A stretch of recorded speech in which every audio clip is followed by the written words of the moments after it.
Welcome. Baruch atah Adonai Eloheinu melech haolam asher kitshanu b'mitzvotav v'tzivanu la'asok b'divrei Torah. Amen. So if you're having difficulty following these arguments and you're hanging in regardless, you deserve extra credit. And not only that, but you're obviously paying attention. So I want to thank you for doing that.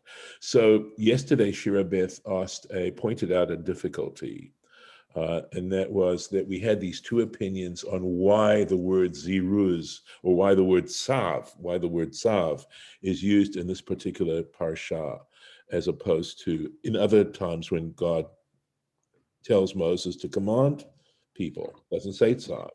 And the first anonymous explanation was that the reason it had to be said is to avoid procrastination, that there was a need to urge Aaron and his sons to perform the olah because it had to be done immediately and then in all future generations. And then we had, if I'm not mistaken, was it Rabbi Shimon? I don't have this in front of me, so I'm not sure if it's Rabbi Shimon. I think it's Rabbi Shimon, who says, especially in a case where there is chesron kis meaning pecuniary loss. And the reason for the loss is that when a Kohen brought most sacrifices, all sacrifices pretty much, except for the olah, the priest was rewarded in some way with some of the meat from the olah. And in the case of the olah, he was only given the hide of the olah. That was all he was given. And so Rabbi Shimon is concerned that the priest would need to be urged because that was minimal compensation for what they had to do, for all the work they had to do in bringing in olah. And we were looking at the Torah Temimah, and the Torah Temimah was saying that the basis of their distinction has to do with another disagreement between Rabbi Elazar and Rabbi Akiva. Rabbi Elazar holds that the olah was only brought, this daily perpetual offering, we're talking about this tamid olah, was only brought once they got to the land of Israel. And Rabbi Akiva says, no, the tamid was brought, this olah was brought immediately from the point that it was commanded during the years in the desert. And that you can match up then the anonymous opinion with Rabbi Akiva, because it had to be done immediately. And for and the other opinion, Rabbi Shimon's opinion, would match the argument that the tamid was only brought once they actually got into the land of Israel and started to bring the olah. And for that reason, immediately and future generations doesn't work for Rabbi Shimon. Shira Beth mentioned, well, wait a second, I mean, financial loss applies no matter what. So why doesn't the first Tana hold that opinion as well? And I couldn't really answer that question well, because it's a very good kasha. It's a very good point. And so as I thought about it, I thought to myself, well, certainly the argument of the first Tana does not work for Rabbi Shimon, right, at all.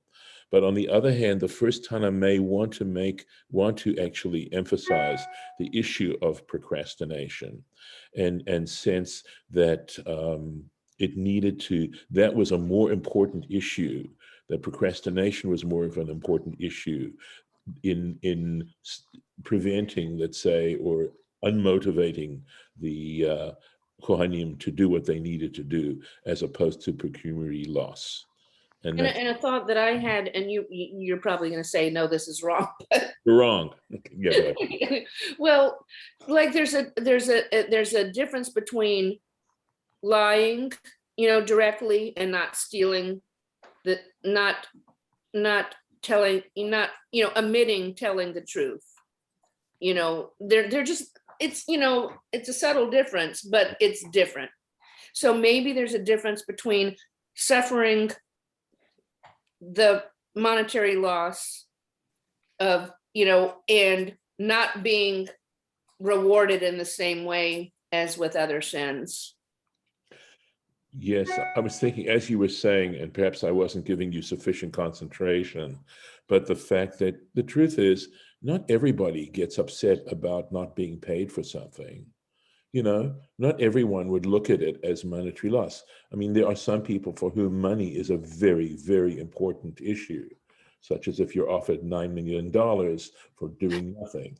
Um, and on the other hand, procrastination, I wonder if that doesn't affect more of us. I mean, I haven't studied the subject. I haven't done any research in it, but I just feel that, the sort of inner procrastination, especially if it's to be done immediately, is a greater issue. So that's another way of looking at it in terms of subtle distinctions that you were pointing out.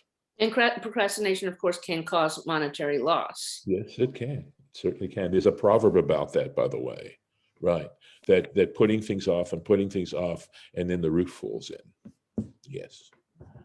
Uh, let's go into the text now. So I'm going to start the screen share. And Judith and David, welcome. It's good to see you here. I'm happy to have you and welcome you as well. All right. Let's take a look at where we are. Let's go back a little bit. These are not easy Rashis. They are not easy Rashis because he's dealing with halacha here. So we'll do the best we can on this. I'm trying to see where we are actually at. All right, we did this yesterday, and I'm not sure that we finished it off because we started to run out of time. Okay. Let's. Do you want me to review that sentence, or do you want me to move on? Okay, I will move on. The lavash hakohen midorbad, and the kohen should put on, he should wear his clothing of linen, and here it's talking about the tunic, the ketonet, umichnesebad, and he should wear his. This is the trousers of linen. Yilbash al besaro, he should put that directly on his flesh. In other words, it's an undergarment. That is an undergarment. Veherim et hadeshim, and he should remove the ashes.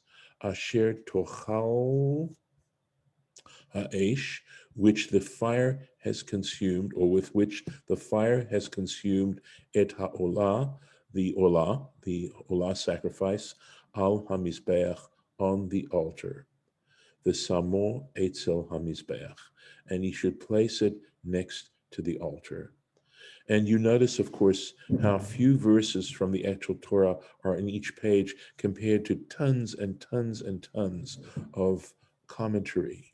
And you also notice, I'm sure, that the syntax of the sentence is very labored. And the reason why is that we are really talking chapter headings here. And I'm not kidding when I say chapter headings. So each little piece of this sentence can actually be interpreted and thought through quite considerably. And you can see there's so little Rashi in comparison to all the Torah Temimah, because the Torah Temimah is trying to fill in what the Rashi leaves out and give us a sense of what Rashi is really talking about. So I am going to stick with the Rashi so that you get a general sense, a gestalt of things. And I think that's the process. I mean, we could have just read Leviticus, and we could have just read, and we're reading Leviticus with Rashi, and I will have to trust you to read the Parsha in English in full, if Hebrew is not your comfort language. But that is at least a way to start to understand. And that's honestly the process of knowledge, as I've mentioned on numerous occasions, that it's an issue of deconstruction. So we know more and more about less and less, a little less part. So let's take a look at this. So the Kohen should don this linen cloak, midobad. And because we've never seen this word midor before, okay, regarding the clothing of the priest, And it doesn't have to be the high priest. It can be any priest who's on that particular watch, right?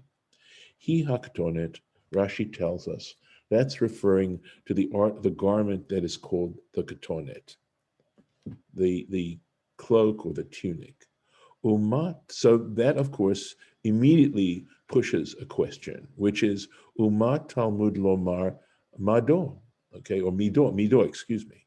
And so why is scripture using this word Mido? Why didn't it just use the word ketonet?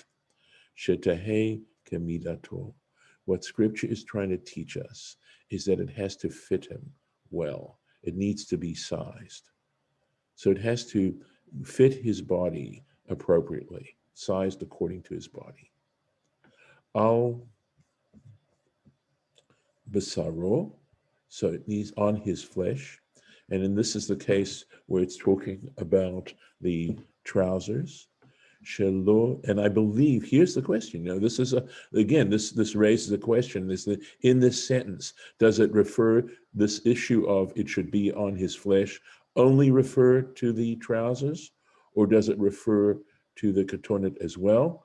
My guess is that it refers to the trousers, that it's what appeared immediately before the statement that it should be on his flesh. At any rate, Rashi is telling us, Shelo yehe davar chotzetz beinatayim, that there could not be anything that was interposing between the trousers and his flesh. Nothing. So they had to imagine that might, and again, when we say anything interposing, what are we talking about? Are we talking about dirt, for example? We probably are. In other words, they had to be perfectly clean. And it's also saying that he had to wash himself, right? That he couldn't have anything on his body that might be interposing. And by the way, that kind of notion applies even nowadays when a person goes to the mikveh. When they go to the mikveh, they're not supposed to have anything that interposes between their skin and the water. I have a question. Yes. What about body hair? Because they're talking about not between your leg and the underpants or whatever, but between Right. your flesh. Yes. So that seems like it would exclude, you would have to shave. Super question. I believe that when the priests, I believe this is I think this may be in Numbers, where they talk about the installation well, this is the Levites, okay?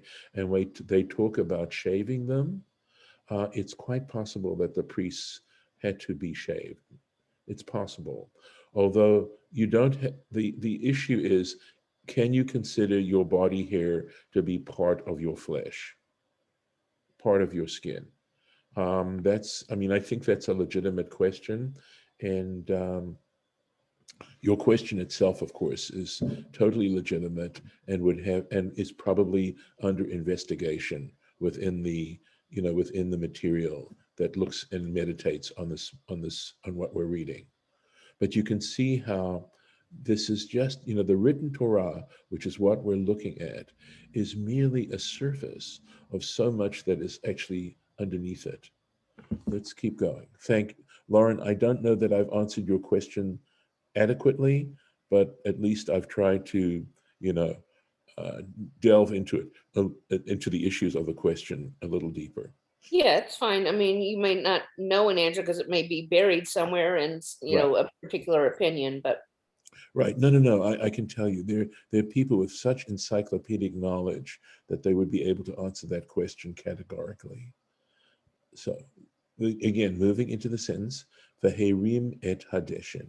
He should remove, literally herim means to lift up, right? To remove the ashes. Haya choter, so he would rake melo ha-machta, the amount that would fill a fire pan, min ha-meukhalot, from the parts of the sacrifice that had been totally consumed, hapnimiot, that were on the inner element of the fire. So this at least gives you can visualize what's going on here. right? The parts of the animal itself, a lot of the animal, it's an olah after all, that are being burned on the altar and on this fire. And so he's being told to take those ashes that have consumed the animal, Venotnan, and he places them Mizracho shel Kevesh, and he places them on the east side of the Kevesh. Is the ramp. So again, I don't have a picture ready for you, and I'm going to ask you to please visualize that you know that on the altar was quite tall, and the priest would go up a ramp to work at the altar that was on the top of this base. And it was on the south side. This ramp was on the south side of the altar. And so he would go up this ramp, and then clearly he was told to remove the ashes from the inner part of the pyre. And he's telling you where this is to be found, where this is described. And then he now we're putting it asher tochal. So he says, so we're looking at this word hadesher, deshin, two times. Hadeshin asher tochal ha'esh et ha'olah.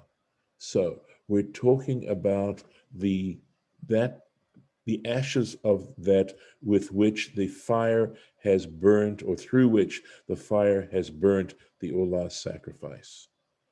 I mean, it was probably a large pyre, and the animal only takes up a certain part. It's placed in the very center of it, where I imagine it's the hottest, and this is the part that had to be removed. So he's taking away the remnants of the sacrifice together with the wood of that has burnt it. Va'as ata deshin me'oto deshin. And he has to make ashes from those ashes, from those very ashes. And he's explaining to you what he means. Yarim truma, he shall take an offering, right? V'samo etzel hamizbeach, and place that next to the altar. So he goes on to, let's keep going, al hamizbeach, upon the altar, that it's burnt the olah on the altar, al hamizbeach. Matzah evarim, if so he has to essentially, he's taken these ashes down, he's placed them right next to the ramp, and now he has to sort of rake through what he's got there, okay? And if he finds remnants, evarim basically are limbs, because obviously the bones take a lot longer to decompose than the other parts of the animal. Sha'adain lo nitaklu, which have not yet decomposed, not yet been consumed by the fire.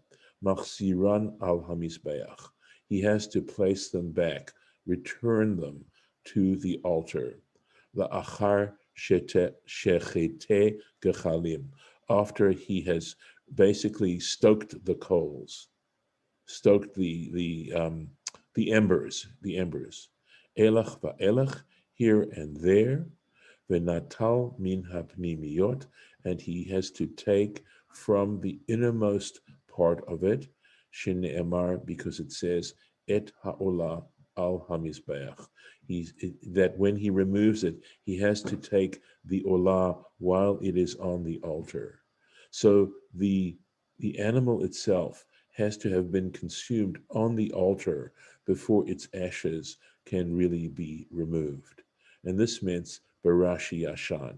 In an earlier uh, um, text of the Rashi, as it says there. So again, let's stand back for a moment and say, look at what's happened here. We've read this sentence in the Torah, and all of a sudden it now starts to blossom, you might say. I'm not saying that we wouldn't need to review this again. And they talk about, to study is lishanin or lishanot, which means comes from shnayim. You go over it and over it, and it starts to crystallize in your mind as to exactly what's going on.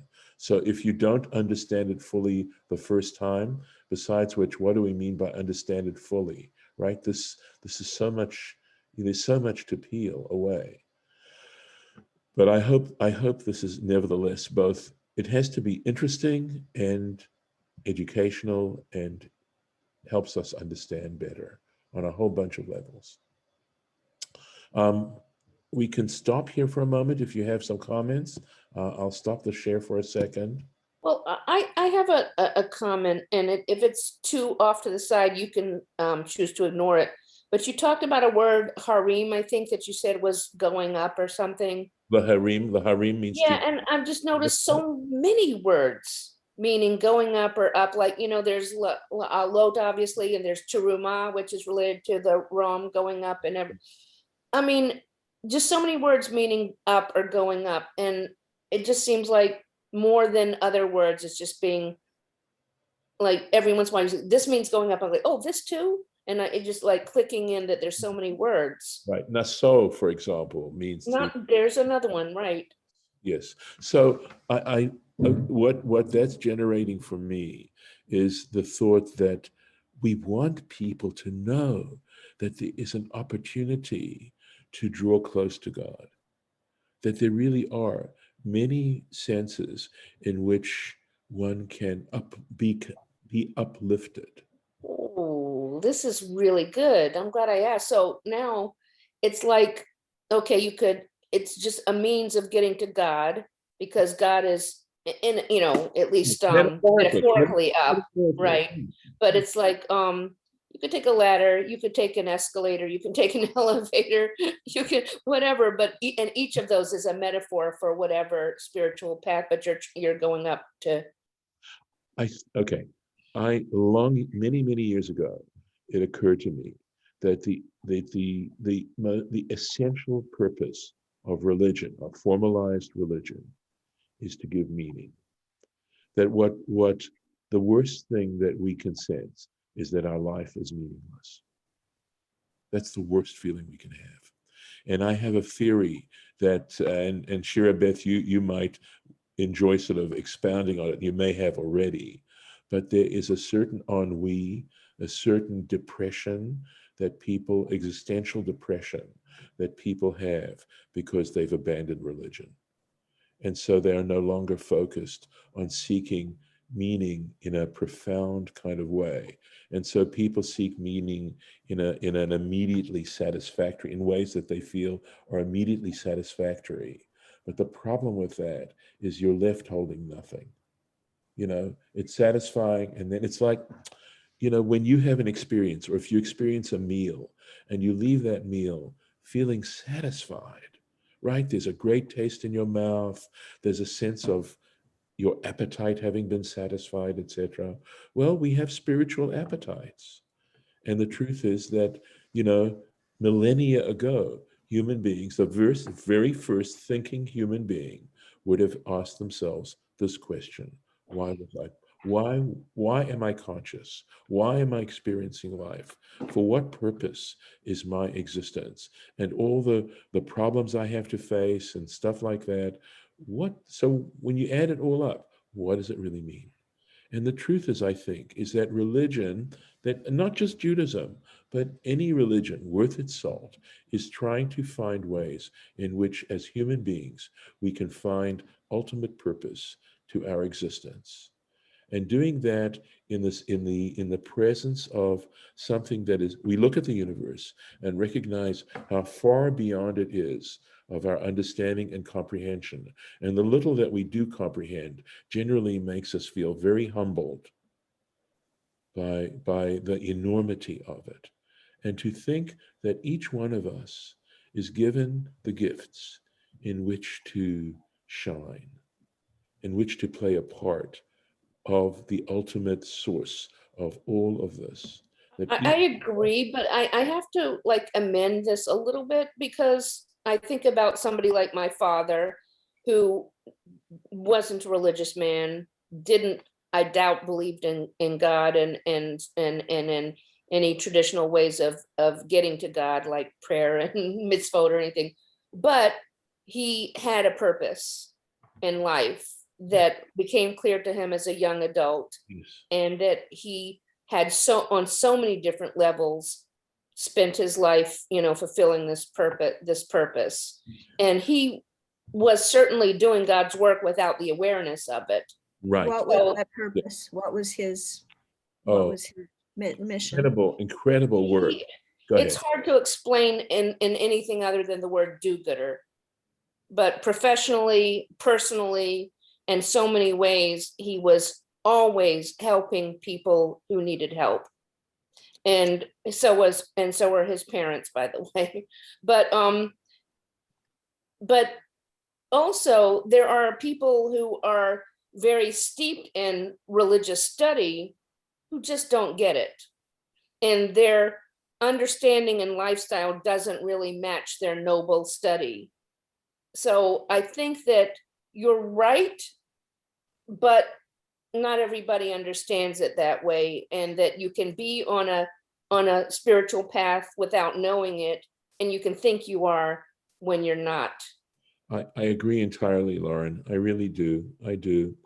There's a statement by, I believe, Rabbi Akiva, and I wish I could quote it directly, but it is in Pirkei Avot, where he says, how wonderful that the Jewish people were given these Torah and mitzvot, right?